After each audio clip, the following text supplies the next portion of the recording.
what were your overall general thoughts about the whole debate? Well, I think the fact that I got an opportunity to present to the people that were watching our basic program is only a plus, because now people see the contrast between what we're offering and all this cut. Everybody's got to sacrifice, and I told them, hey, they're sacrificing so the rich can keep their tax cuts. And you would roll your taxes back to the 1970s era? 1972. I was hoping to get a chance to explain that. Back then, 15 brackets.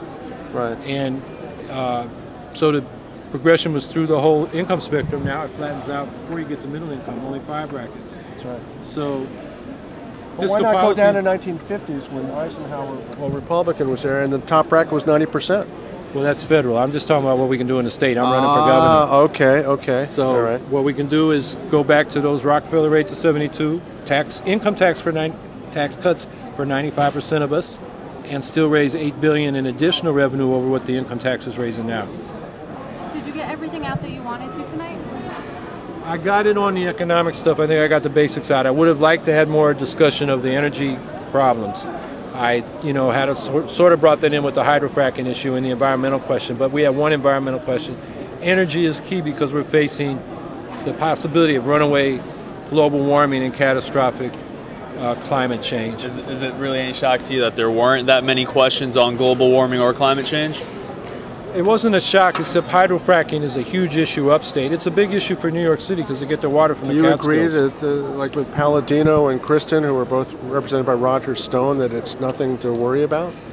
No, that's Pollyannish. They aren't looking at what's going on just over the border in endemic Pennsylvania. People are opening their faucets and there's fire. Yeah, that's endemic. No, right. I said we're for a ban, an immediate ban, right, and a permanent ban, and go right into the renewables now. We don't have time to waste on this diversion to natural gas.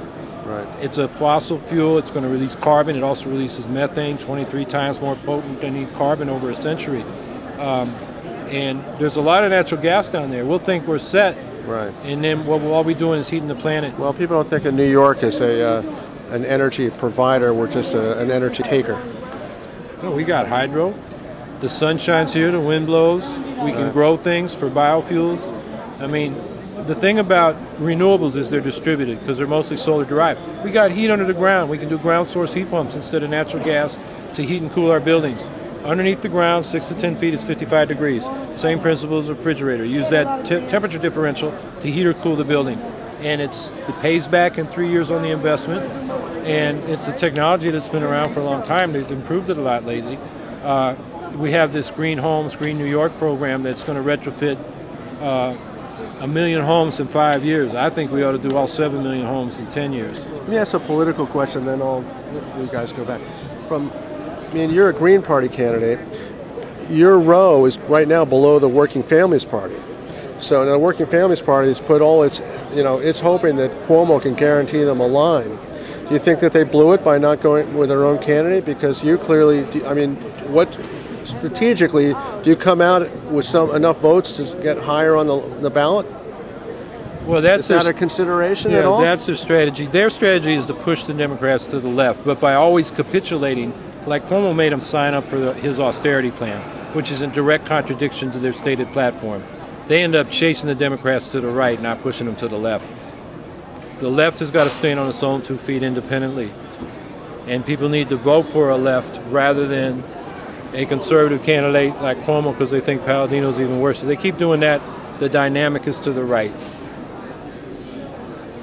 Now, how about all the personal knocks throughout the debate?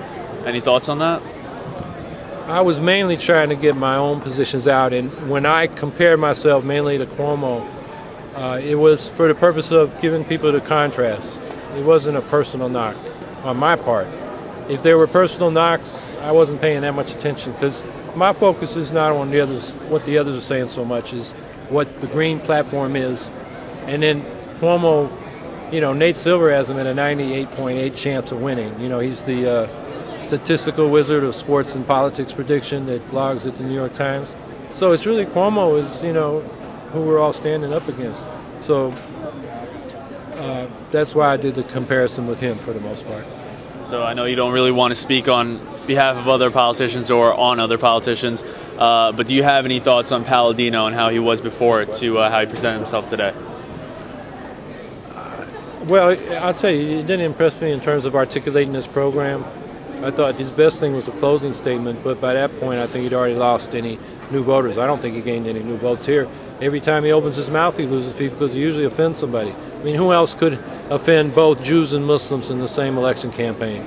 He's offended blacks and Latinos, union members, Indians, poor people, that's 1 in 6 who are on food stamps, women, that's half the population. I mean, he'll be lucky to come in third if all those people find out what he really thinks of them. Thank you very much. Okay. Appreciate your time.